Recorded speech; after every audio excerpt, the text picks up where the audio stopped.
All right, everybody, I am back with a brand new DC update.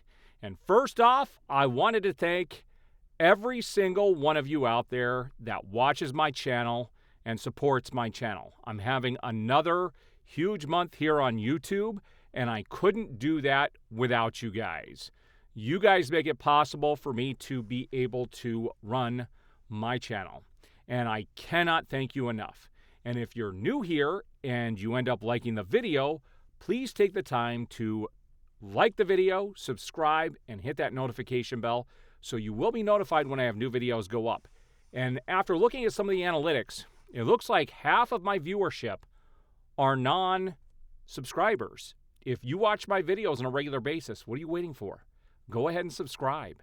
It actually helps get my video out to more people. So I wanted to put that out there first. Now, also today is a big day because it was 17 years ago today that The Dark Knight was released. And I was just watching this in the other room. I'm going to go back and finish it when I'm done with my video. The Dark Knight is 17 years old, and I think I saw this movie at the theater 13 times. I've told people in the past that I tend to go to DC movies anywhere from 3 to however many times I want to go, and I always bring new people with me. That isn't happening with Superman. And after watching this film, it made me realize that the dumbest thing that Warner Brothers ever did was get rid of Christopher Nolan, let him go. Because just the mind on that guy. And for people who don't know, there's a new Christopher Nolan film coming out next summer called The Odyssey, and there are going to be some special IMAX showings of that, and those sold out like within an hour of them going up, and the movie doesn't even come out for an entire year.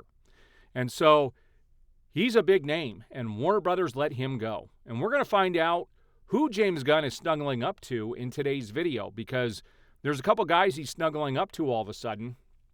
It doesn't bode well for the future of DC. And after watching, The Dark Knight, I realized just how forgettable Superman is. The new Superman movie is what I call a throwaway movie. Yeah, you'll probably be entertained when you go see it, but at the end of the day, you don't have that big of an audience. This movie, Superman, first of all, has nothing memorable in it at all. It's not going to be talked about 5 years from now. It might be talked about for things it doesn't want to be talked about for, but there's nothing about the movie that is amazing. There just simply isn't. And it's just crazy. Like I said, we're going to look at some stuff here today that goes to show you the direction that the DCU is in. And it is a possibility that Superman might break 400 million worldwide after this coming weekend. After that, it's game over. First of all, it is not doing well internationally at all. And in some countries, they're already pulling it from theaters. China, some other places, they're getting rid of it. Korea, I believe. There are multiple countries that are getting rid of it after this weekend. Well, before this weekend, because it's just not performing well at all. And so this thing does not have legs overseas. It's pretty much dead in the water, which gives you domestic only. And at the end of the day, I always said this movie was probably going to make under $500 million. My guess was like 4 to 450, somewhere in there. It will probably reach that. It might go a little bit over. But let's say it breaks $500 million. I'm going to point something out that is very interesting here. I want apples to apple comparison here. When Man of Steel came out 12 years ago, if you adjust and you make the tickets equal for cost, at the end of Man of Steel's run, it made like $969 million, close to $1 billion in today's money.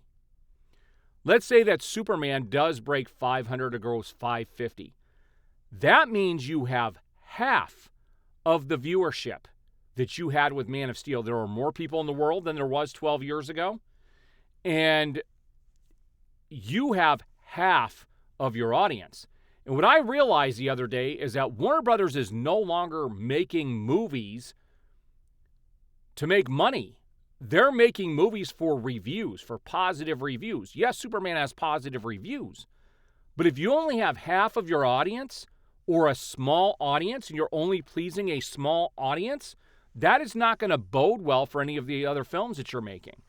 If Superman, one of their heavy hitters, makes just over $500 million, which I think it probably will, what's that going to do for Clayface or Supergirl next summer? Not going to make nearly as much. So they're going to have all these losses coming up. And how long can they sustain taking loss after loss after loss after loss? Because Superman is definitely not going to make its money back. I can tell you that right now. It is not going to make its money back. It is going to be $100+ million loser for the studio, and that's one of their biggest names. It's not even going to come close to making what the Batman made. And I told everybody at the beginning of this, Superman is not as popular as Batman. It's not going to do those numbers, and it didn't. So everything I said is pretty much coming to fruition. I will tell you, I think more people are going to see this than I expected, but at the end of the day, it's a much smaller audience when you break it down ticket for ticket, and Warner Brothers seems to be okay with that, which doesn't make any sense financially. It doesn't make sense in any sense, business-wise. It just doesn't. But let's take a look at the screen grabs that I've grabbed since my last update. First up, it was revealed that James Gunn was paid $15 million to direct and write Superman. And it goes on to tell you exactly what I said last time, that David Corenswet and Rachel Brosnahan were each only paid $750,000, while Nicholas Hoult was paid $2 million for his role in Superman. And I just find this to be ridiculous. This movie, it's forgettable, guys. It's a throwaway superhero film. Also, Warner Brothers has Superman sequel options on David Corenswet and Rachel Brosnahan as far as their contracts go, but a sequel announcement does not appear to be imminent. Sources say the studio is fast-tracking a Wonder Woman movie, and they're also fast-tracking the Batman film that they want to make as well, The Brave and the Bold. And we're going to be talking a little bit about that later in today's video. Now, Daniel Clark 241, one of my viewers, made this comment. And this was the best way to put it. He said, well, my dad just took me to see this movie. It was his treat, so my wallet remained closed. Ha ha. If I could pick a way to describe it, it would be, it felt like skimming through a comic book instead of reading it. And I said, yes, that is the best way I could describe this Superman movie. And it's brilliant that he said this.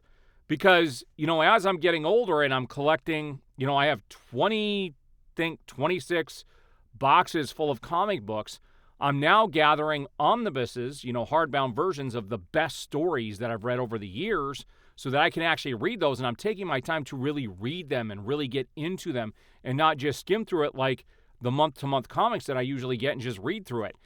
That's exactly what this was like. Superman felt like you were just skimming through stuff. So much was jammed in there, and they breezed past it all. There was nothing to latch on to, and it's unfortunate. So someone also posted, my friends in China said most of China doesn't like James Gunn because his jokes are so dumb and immature. And they said, word for word, James Gunn is for unintelligent Americans. And I hate to say it, but I do not disagree with this statement. The content that James Gunn churns out, to me, seems like to be for the lowest common denominator. And I hate to say that. If you enjoyed the film, so be it. I'm not knocking you, okay? But I'm saying that most of Americans, if this is what they like, yeah, it is for the lowest common denominator. There was plenty of immature and dumb stuff in the film. One of my daughters went with her boyfriend to see it last night, and she came back and said it was just silly. Silly. And so people are not liking this the way the studio would like them to. And it's got a small, Rotten Tomatoes does not represent the average moviegoer. Those are people who review films. They're not just the regular go-to-the-movie type of people. And you cannot base your movies off of Rotten Tomato scores. Variety posted, after Superman opening, the refrain heard around Warner Brothers and Hollywood was good enough, accompanied by a sigh of relief as James Gunn's movie lifted off to $220 million worldwide. But one analyst says the following weeks will tell the true box office tale. which is absolutely true. If this movie does not have legs on it, it is going to be a flop.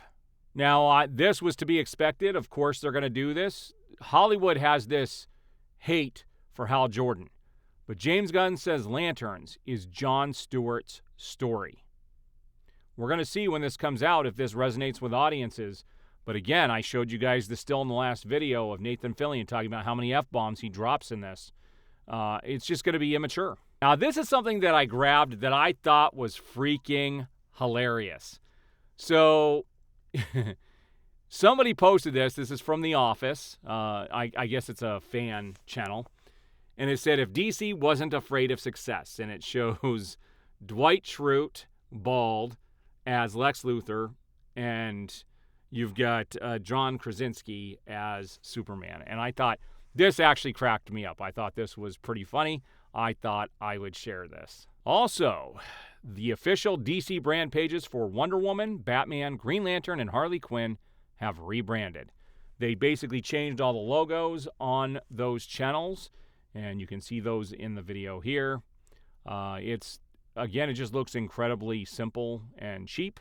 It looks like this is where DC is headed, simple and cheap. Now, this was very interesting. So this little clip that is floating around on X, it was the hot mic. You had John Roca and Jeff Snyder. And Raphael's Sai posted this and said, are people listening? James Gunn is rumored to be working with Joss Whedon and Jeff Johns again. And yes, it appears, according to what they said in this video, that Joss Whedon is actually working on a World's Finest movie. Can't remember if they said World's Finest script or if it was a Justice League script. I can't remember which. But it was in this little clip.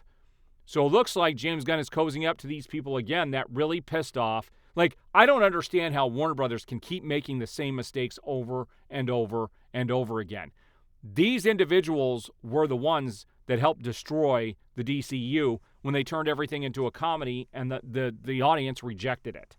I do not understand why they keep making the same mistakes again and again and again. Also, it says Matthew Orton has submitted the script for Bane and Deathstroke film to James Gunn and Peter Safran. So it looks like the script is complete, and we'll see if they greenlight this film or not. I still think it's an odd choice when we don't even know who Batman is. But we're going to look at who James Gunn hinted could be Batman here, and there should be an announcement shortly. Now, I thought this was interesting. Somebody asked James Gunn, are you personally going to be writing any TV shows besides Creature Commandos Season 2? He said he wrote Peacemaker Season 2, but he is not writing Creature Commandos Season 2. So it's going to be very interesting to see who actually writes it, because he did write Season 1. And Season 1 was terrible. Again, it was forgettable. The best way I could do it is it's throwaway, forgettable, immature. It's what James Gunn knows. It's what he does. Now, I thought this was some crazy stuff right here. And it makes you wonder why Warner Brothers didn't put something out sooner. And I could tell you this was nothing other than a money grab. And I really wish there was a class action lawsuit against Warner Brothers for what they did with Henry Cavill and to the public. Because when he made his appearance in Black Adam, I went and saw that movie like 5 times to help support them because Henry Cavill was coming back. And it says James Gunn has revealed that the day Henry Cavill's return as Superman was publicly announced was the same day he and Peter Safran officially closed the deal to run DC Studios. The day our deal closed, all of a sudden they were announcing that Henry was back. And I'm like, what's going on? We know what the plan is. The plan was to come in and do Superman. It was really unfair to him, and it was a total bummer. So James Gunn is essentially wiping his hands here. And we do know that Henry Cavill sat down and talked with James Gunn, which, if this is true, is ridiculous because it doesn't fall on James Gunn's feet. But if what he's saying here is true, you have to understand all of the outlets, DC Comics, Warner Brothers from other places, all these people shared Henry Cavill's announcement like it was an organized thing that happened, yet the studio knew that they were going in a different direction. This is fraud. That's exactly what it is. This is the definition of fraud. They were bamboozling the audience into going to see Black Adam. And I'm not the only one that went to see it and support it because he was back. It's just crazy what Warner Brothers will do. And David Zaslav is a nasty individual when it comes to business. So here it is, Batman. James Gunn on Alan Ritchson as Batman fan casts. He said, I am a big Alan Ritchson fan, both as an actor and as a guy. We'll just wait to see what happens. And that's in regards to casting for Batman, which they're going to be doing. Zaslav is basically forcing him to do, all the other stuff that they announced. They're going to want Batman and Superman out in front. And it's crazy. Superman is not performing that well, but Batman does. So they're going to want to put this out front and center as quickly as possible. But we'll see what ends up happening. If he gets cast, I will definitely be raising an eyebrow because it seems like they're letting the internet cast these characters. All right, guys, so there you have it. Now, on a comics note, I did get the hardcover to Infinite Crisis. So I started reading comics basically in 1987. I had a few comics prior to that, but there was a big event in DC Comics in 1985 called Crisis on Infinite Earths that basically reset the entire DC universe and made it one continuity. And that's actually shortly after that is when I started collecting. And so I have never personally read that story, but I do have the hardbound 35th anniversary edition coming tomorrow, and I look forward to reading it. So maybe I will give a review once I am done with that. Basically, from what I gather, if you don't know the characters or the history prior to that, the story is kind of a mess. But if you were alive during that period and collecting it, makes all the sense in the world. And so we'll see when I get done reading it. There are definitely videos on YouTube of people explaining this storyline, and I may end up having to go to some of those, but we'll see. But it is considered the one event that started off big events with comic books. It was the one that started that whole trend. And so I'm looking forward to getting that. That will be one of the things I'm going to do a video for members of my channel, paying members of my channel are going to get to see a video. I'm going to kind of go through some of the omnibuses that I have and what I put together to collect and get ready to collect more here in the future. All right, guys, I do appreciate all the support. Again, if you liked today's video, please hit the like button below, subscribe, and hit that notification bell, and we will see you guys on the next video.